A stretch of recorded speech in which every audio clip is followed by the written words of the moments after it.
Greetings and salutations, friends, and welcome to Conquest of Elysium 5, a game that can perhaps best be described as Heroes of Might and Magic if it was created by a bunch of absolute autistic lunatics.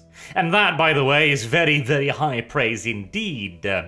If you are a veteran of the Dominion series, which I have done a couple of episodes and even a little bit of a series on the primary channel, then all of this will look very, very, very familiar.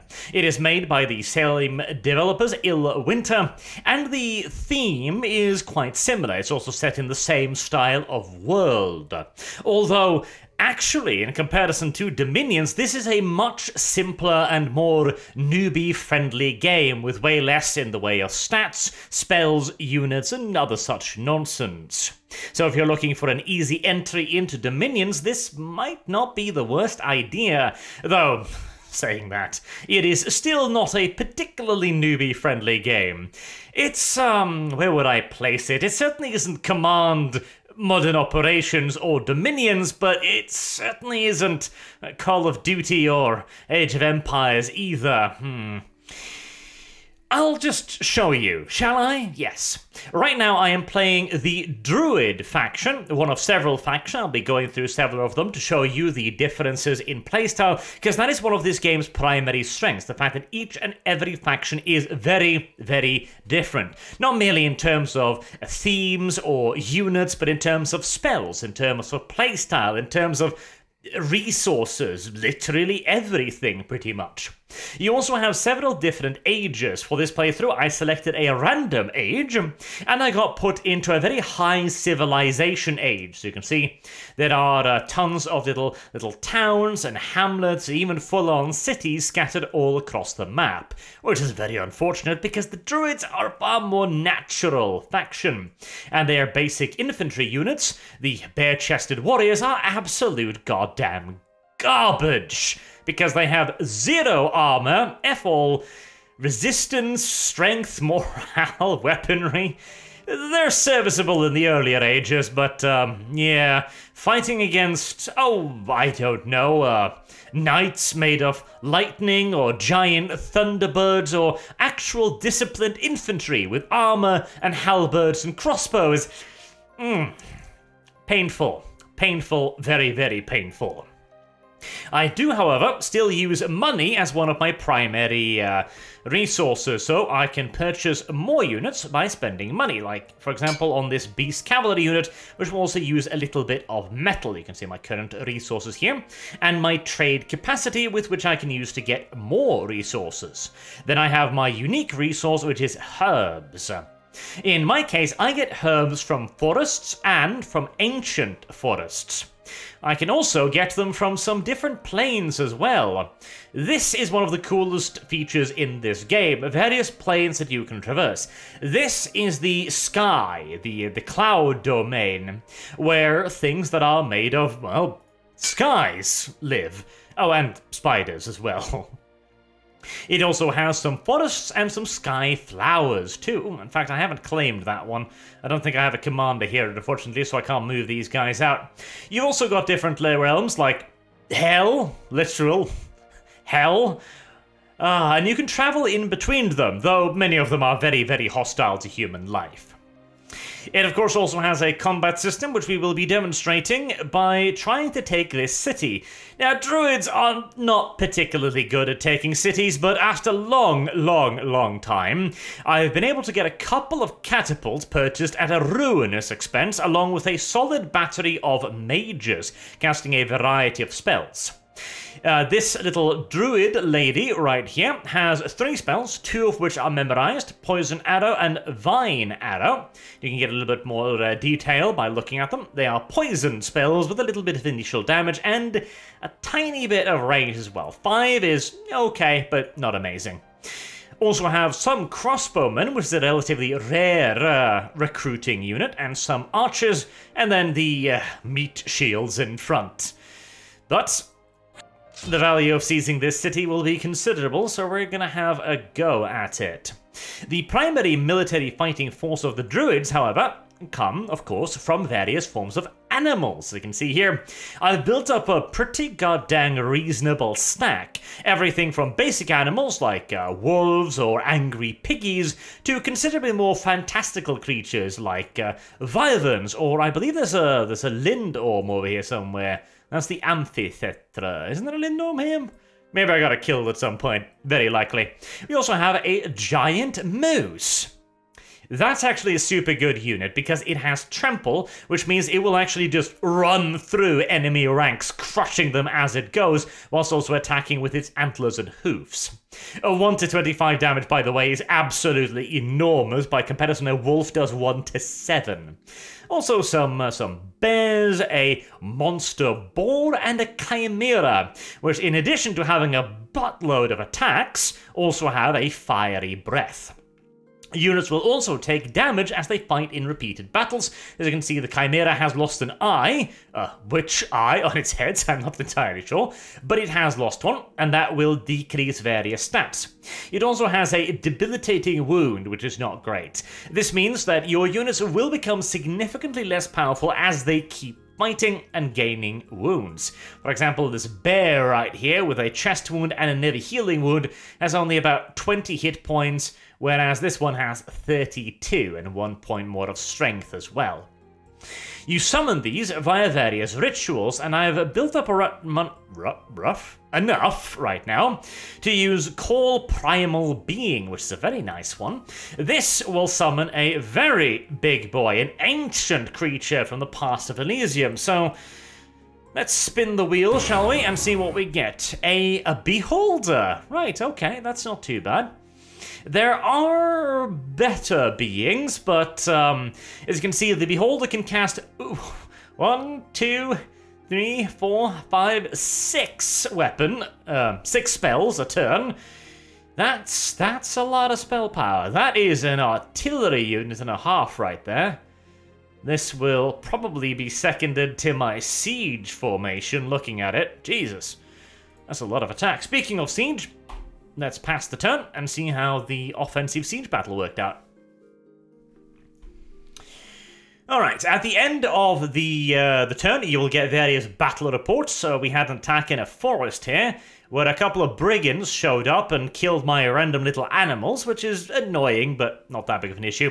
As a druid, you can claim ancient forests, and you can literally entrance the forest itself to fight for you. Like the heart of the forest, which is a stationary creature that also begins taking command of all forests that it is connected with. Very useful because forests, of course, give you herbs. Now, let's have a look at this battle, shall we? The battle in the capital. First, since this is a siege battle, siege weaponry will have a preceding phase where they will attack. You can see they've got a ballista on the wall here, and I've got 2 my catapults. It would be 1 damage. That was a very lucky little dude right there. It'd be very lovely if my catapults could knock out that ballista before it did too much damage to my guys. Oh, ouchies.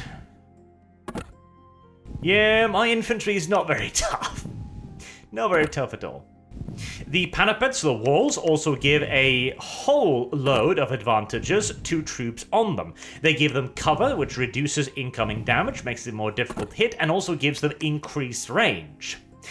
Right, there's the siege phase done, so units will now begin moving. You can see a breakdown of everything going on over here. Currently, my dudes are being absolutely butchered by the crossbows, because whilst they do have shields, they're very small shields, reducing damage by 0 to 2. And the crossbow does 1 to 5 plus a 1, so they've got a reasonable chance of one-shotting my poor little warriors. I do have some rare recruits, the boar warriors. They're significantly tougher, and they also got a little bit of armor. But they're very rare, and they also cost a buttload of metal. I'm going to be suffering more than my fair share of casualties on the way here. I do have some air mages which are casting air shields, which will make it a bit more difficult for them to hit me. But once I get in range, I can start attacking back with my own archers. You can also notice that these are the iron gates, which I have to break through if I want to get inside the city. The enemy also has some mages, which you'll be seeing casting spells too, whilst my own are only moving forward right now. Unfortunately, unlike in Dominions, where you can give very detailed instructions to your troops preceding a battle, you can't really program your units here. Instead, their position in the fight is determined by their stats. You can see here, Boar warriors fight in the front rank, whereas archers fight in the mid rank and the specialists fight in the back rank.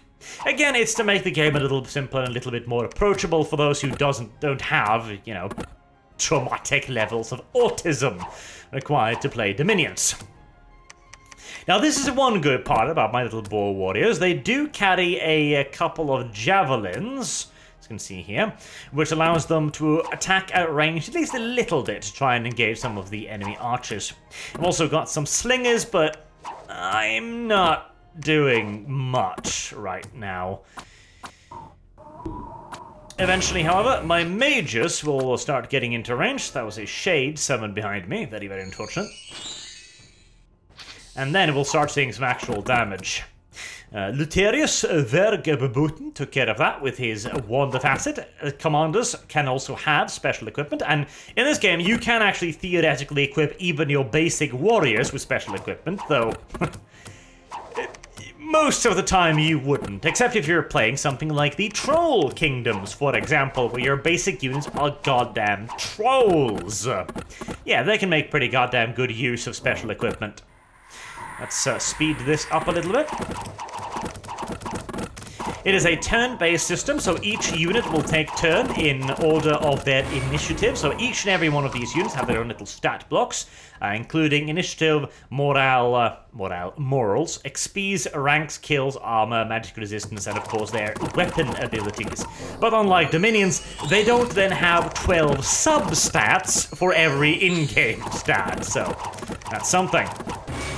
We've quite successfully cleared up walls here with the sheer weight of arrow fire overwhelming them, and the magic as well, because the magic doesn't have to aim, it simply just casts a spell and then the poison will take care of the rest.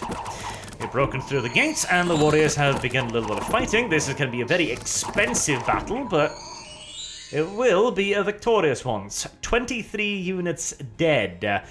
Yes, you can see the mages here did a lot of the damage. A lot of the damage.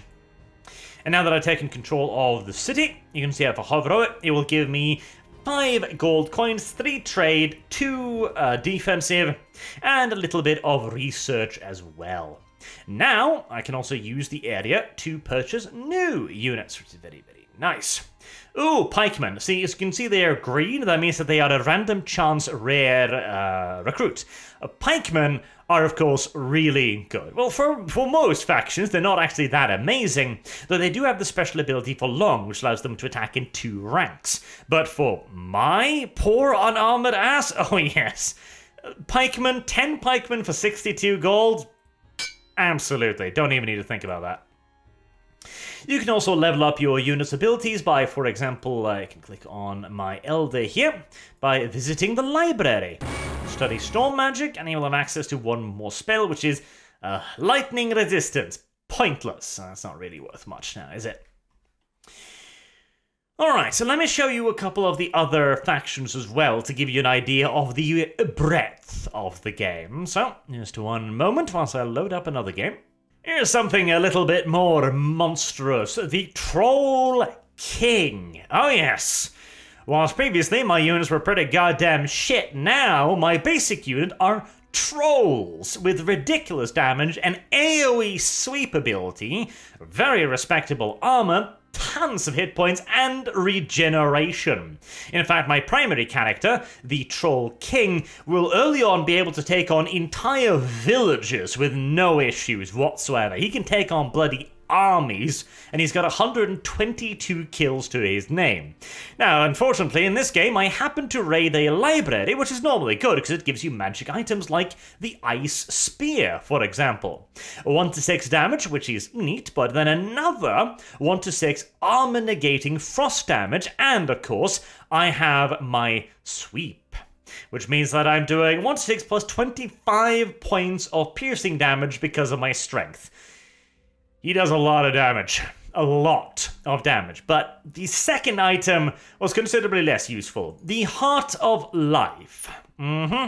Magic resist +2 is adorkable enough, I suppose, but the problem is it gives chest wound, because it is literally implanted within the character's chest, which gives me a chest wound, strength reduced by 1, and maximum hit points reduced by 20%. Now for Troll King, that really sucks, because that means I'm down something like 20 odd hit points, which with a regeneration of 5% is not amazing. And False Lives does nothing for me because I'm not an inanimate object. But such is things. This is a random chance game. You can lose at any point. Your areas are going to get attacked by random enemy units, which is why you can see I have little garrison formations scattered around the place. I also have Mum up here, the troll's literal mother, which is my sole magic caster, at the moment at least. The trolls are particularly a volatile faction because if you lose your troll mother or your troll king, that's a lot of your potential gone right there, particularly as the ancient troll is one of your premier ritual casters early on, with such lovely rituals as Golden Nose. It's a lovely ritual name. The trolls also do quite like forests because it grows mushrooms for them. Let's do a ground battle here. We have an army of kobolds. Now, the kobolds I'm not afraid of all. Now, these guys, the old one, the cultists, these guys I am afraid of. Because the Star Child here, these are mages. Void magic. Void magic has this unfortunate property of often having spells like this, the Stellar Maw, which does 1 to 999 damage. Yeah. You can see why trolls might want to avoid things like these, like the plague. While something like a kobold that deals like 1 to 4 damage will do next to nothing against a troll, something that can literally one-shot you. So I'm currently engaged in a little bit of a careful dance, trying to avoid these guys as much as possible, whilst trying to build up maybe a goblin horde. A goblin horde would do relatively well, but they cost money, and the troll economy is not necessarily fantastic, honestly. Now, I expect a very one-sided victory here in the plains, and judging by the stats where I lost my Etin. That's a little bit unfortunate, and 1 goblin archer. Let's have a look at that, shall we? I would have liked to keep the Etin since he's big and dumb, but he's kind of outlived his purpose anyways. The Etins are almost siege weapons since they're able to barrel down gates very easily, but of course they don't have regeneration. They've only got 1 armor in comparison to the trolls 2, which means they're a lot softer. The kobolds will attack first due to their higher initiative, and they will do minuscule chip damage here and there, whilst my units will of course be absolutely splatting them with every goddamn single attack. Yeah, it's not a fair fight. It is not a fair fight at all. And this is one of those volatile aspects of the game as well. Once you spawn in after having selected your hero, if you run into another hero character who happens to be pretty much the natural counter to you, then you're gonna panic pretty bad pretty quickly and probably start desperately searching for some kind of an effective counter to them. In the case of trolls, for example, a very effective counter to me are obviously the illusionists, which can cause me no end of headache, as they'll be able to literally just eat my giant monsters instantly. Whereas the kobolds, their only real hope against trolls is trying to get magic. Magic up really quick. Perhaps poison. If they could get some void magic, that'd be fantastic. That's going to be very difficult. Or something with just an absolute bucket load of attack. Something summoned and evil. Like this, for example. This would do pretty well against trolls because it has a load of hit points, massive armor, does fear, has a poison aura, and a buttload of attacks, plus of course an AoE poison ability.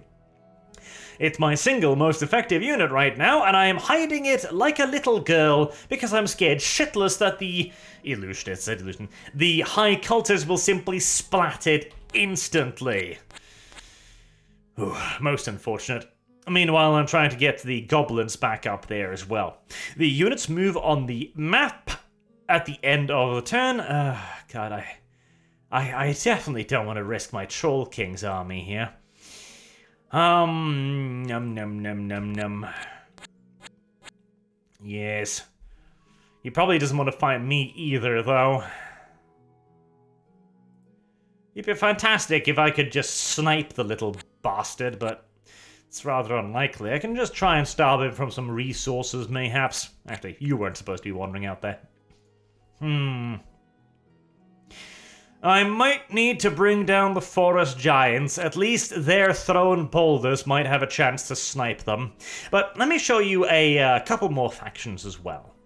Here's one that's always fun, the Necromancers, having armies of undead skeletons and massive horrific monstrosities, obviously, all created from the freshly resurrected corpses of your once honoured enemies, with the special powers primarily focused around the resurrection of dead things.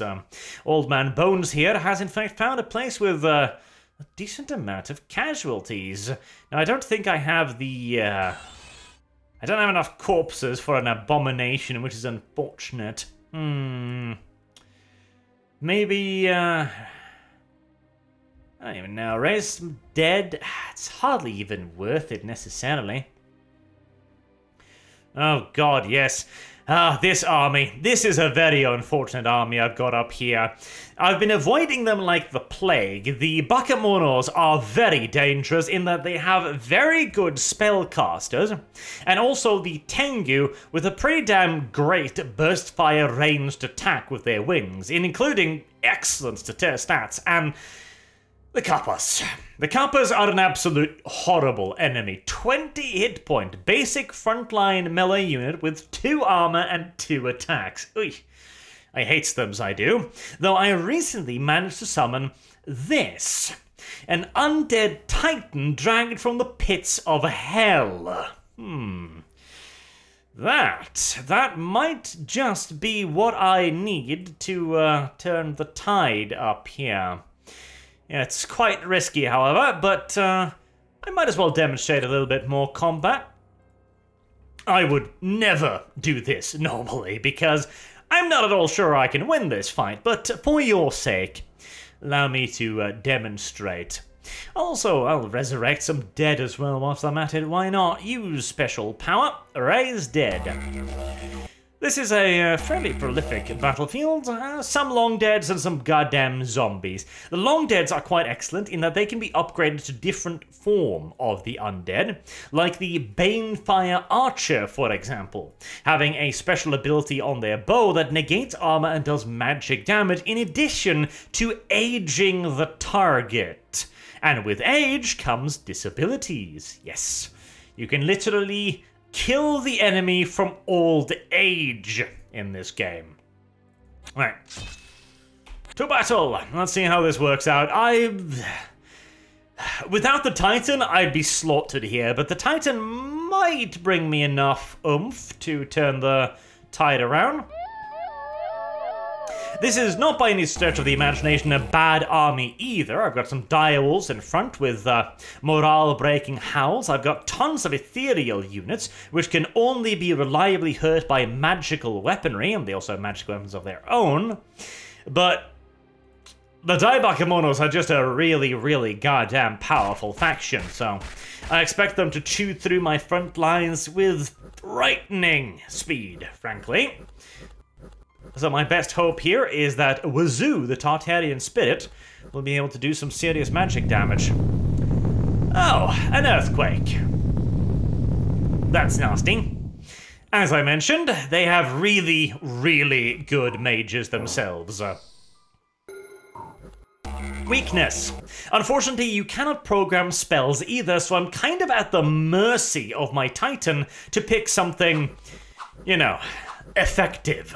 You can choose which spells he memorizes, but you have to pick all of the spells. So if he has a minimum of 3 spells, he has to memorize 3 spells.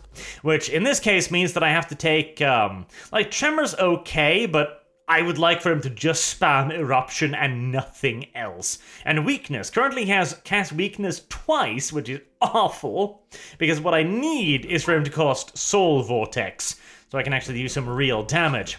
Weakness is adorkable and all, but with enemies with magic resistance of 5, just causing their stats to drop a little bit really is not going to do the job. Bolt of Unlife. It's another Tremor.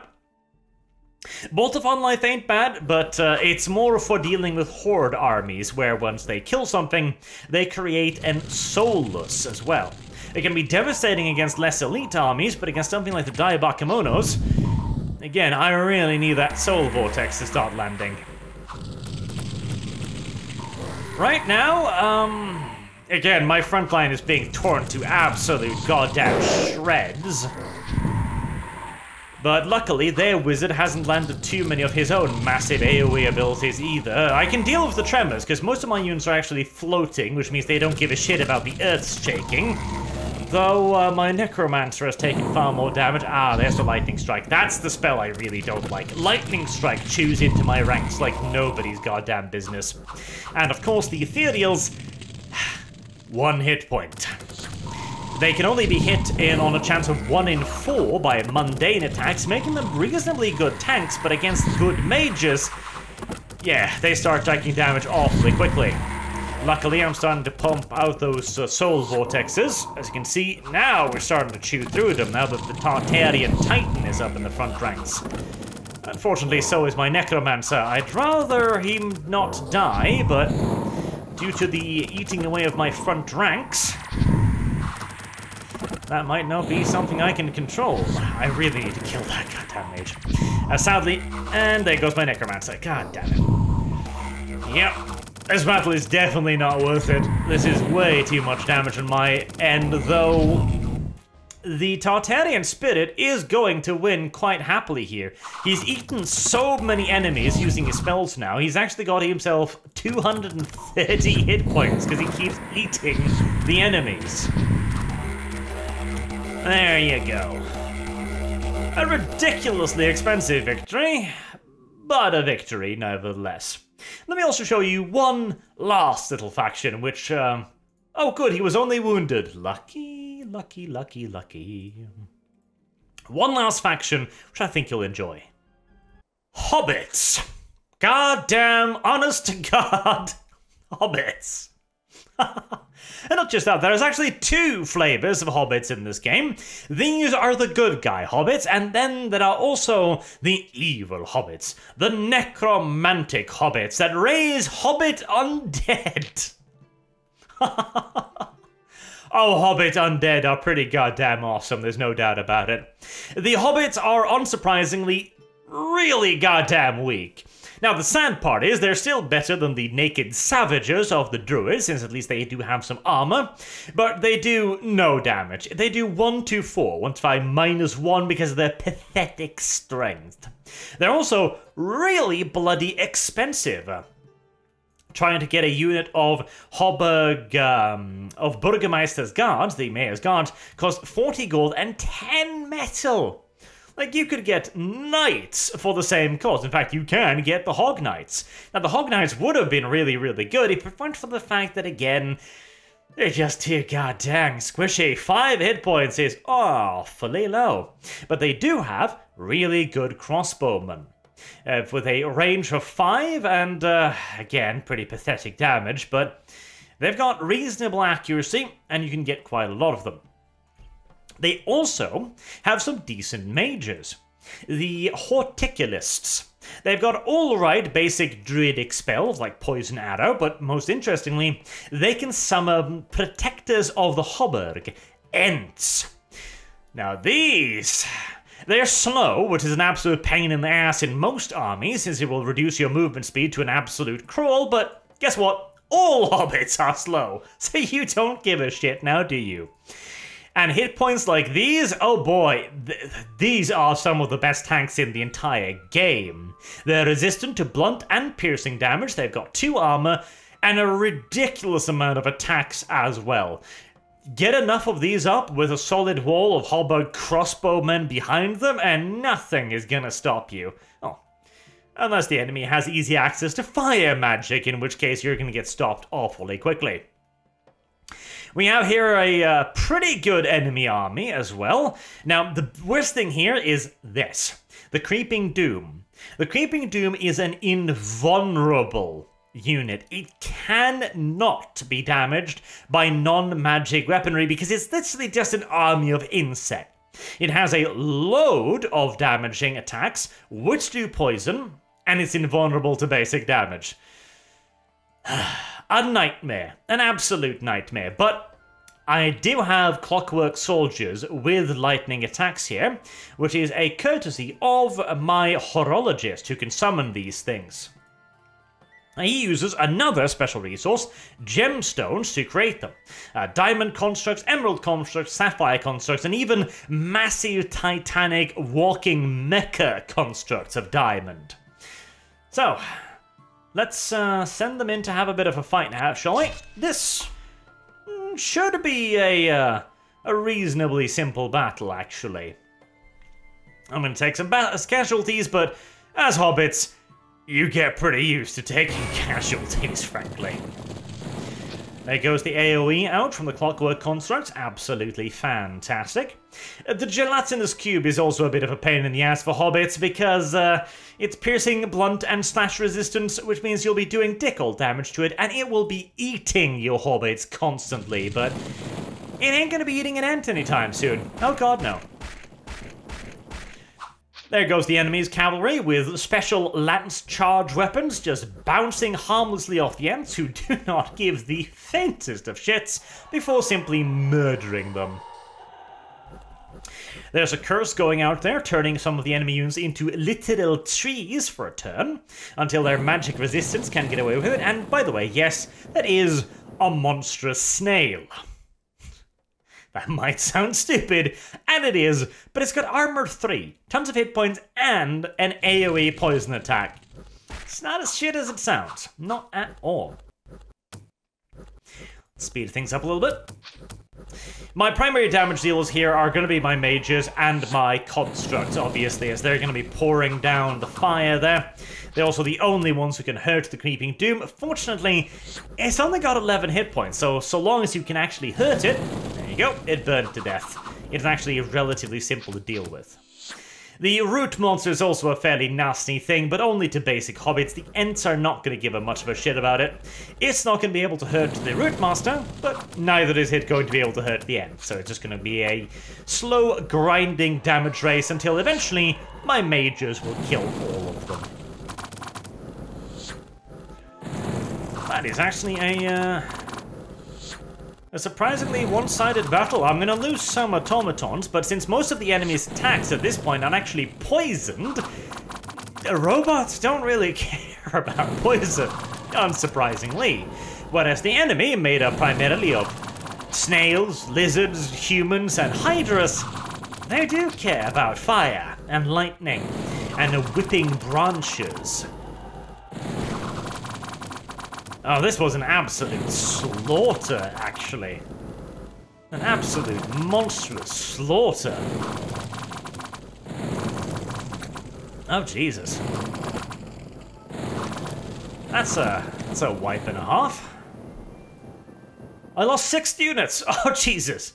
6 Burgermeister's guards that decided to get a little bit too far forward on the flanks. Yes, I didn't even lose a single construct. Yes, once you get a good unit composition up and going, things are gonna get damned uncomfortable for your enemies, and our hobbits will continue their glorious march till victory. But with that, I think you've got a decent understanding of what exactly this game is. If you're looking for a fairly autistic game with a lot of replayability, a lot of depth, and cool little mechanics, characters, battles, etc., but you're not feeling like going all the way into Dominions, which is this except 70 times more complicated, then you might want to give this a look.